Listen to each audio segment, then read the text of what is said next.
আমাদের trade লাইসেন্সগুলি generate করার ক্ষেত্রে প্রথমে হচ্ছে আমরা আমাদের যে নাগরিকের ইনফরমেশনটা আছে এটা আমরা এখান থেকে কালেক্ট করে নিব। নাগরিক তালিকা থেকে যদি আমাদের আগে করা থাকে এই নাগরিক তালিকা থেকে এখান থেকে সিলেক্ট করে নিলাম। এরপরে হচ্ছে আমাদের সনদে যাব। এটা প্রত্যয়নে আছে। সনদ অথবা প্রত্যয়ন এখানে থাকবে। ট্রেড লাইসেন্সে ক্লিক করলাম। তারপরে এখানে হচ্ছে আমাদের যে ইউনিক আইডিটা এটা দিয়ে দিলাম। এখানে আপনি বাংলা অথবা ইংরেজি নিতে পারেন। আমি আপাতত বাংলা ট্রাই করি।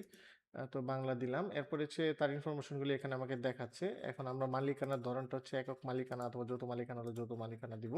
যৌথ মালিকানা দিলে তৃতীয় আরেকটা পেজ আসবে তাদের মালিকদের অ্যাড করার জন্য। তো আমরা একক মালিকানা দিলাম। ব্যবসা প্রতিষ্ঠানের ধরন এখানে আমি যেটা আমার আছে এটা দিয়ে দিলাম। ধরুন যে আমি হচ্ছে ইঞ্জিনিয়ারিং ওয়ার্কশপ দিলাম। ব্যবসা প্রতিষ্ঠানের নাম দিলাম হচ্ছে মোল্লা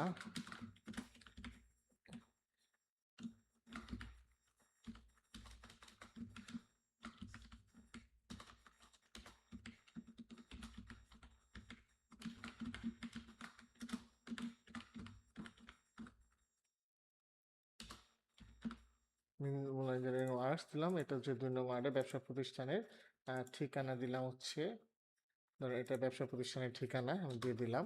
তারপর হচ্ছে আবেদন জমা দিন। আমি এখানে যদি আমি ক্লিক করি তাহলে আমি ওই আগে যে ইনফরমেশনগুলো দিয়েছিলাম এগুলো এখানে দেখাচ্ছে।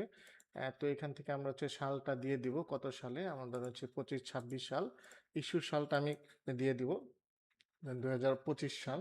আচ্ছা তারপর হচ্ছে সাইনবোর্ডের ফি যত টাকা লাগবে এগুলো অবশ্যই ইংরেজিতে দেওয়ার চেষ্টা করবেন।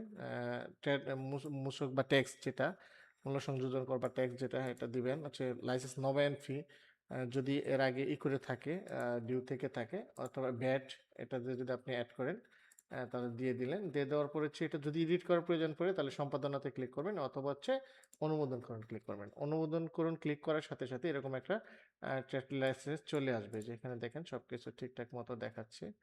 হচ্ছে মালিকের ঠিকানা এটা হচ্ছে আমি ওই আমার যেই ইয়েতে ঠিকানাটা আছে ওইটা হচ্ছে আমি এরকম দিয়েছিলাম। তো আমি যদি ওইখানে এইটা ঠিকানাটা এরকম ভুল থাকে আমি যদি চেঞ্জ করতে চাই তাহলে হচ্ছে আমি ইয়েতে যাব আমার হচ্ছে এই এইটা আমি নাগরিকের যাব নাগরিক তালিকা এখানে সার্চ দিব এটা আসলো আসার পরে আমি যদি এখানে এডিট করি এখানে দেখেন হচ্ছে আমি ধরে নিচ্ছি ইউনিয়ন গ্রামের নাম দিলাম হচ্ছে ওয়ারি ডাকঘর হচ্ছে দিলাম হচ্ছে ফতেপুর এক্সট্রা যেটা আমি যেটা দিই আর কি আমি যা দিলাম দেওয়ার পরে এখানে হচ্ছে হোল্ডিং নাম্বার হচ্ছে এটা আপনাদের প্রত্যেকটা হোল্ডিং নাম্বার থেকে বাড়ির নাম দিলাম দিয়ে যদি আমি আপডেট করি এখন যদি আমি আবার হচ্ছে ইয়েতে যাই সকল আবেদন এবং সেখানে গিয়ে আমি হচ্ছে এই যে ট্রেড লাইসেন্সটি যদি দেখি এখন যদি আবার আমি এখানে ট্রেড লাইসেন্সটি চেক দিই তাহলে দেখুন ওই যে আমি যেখানে আমাদের ইনফরমেশনগুলি গেপ ছিল এগুলো হচ্ছে আমাদের ঠিক হয়ে গেছে।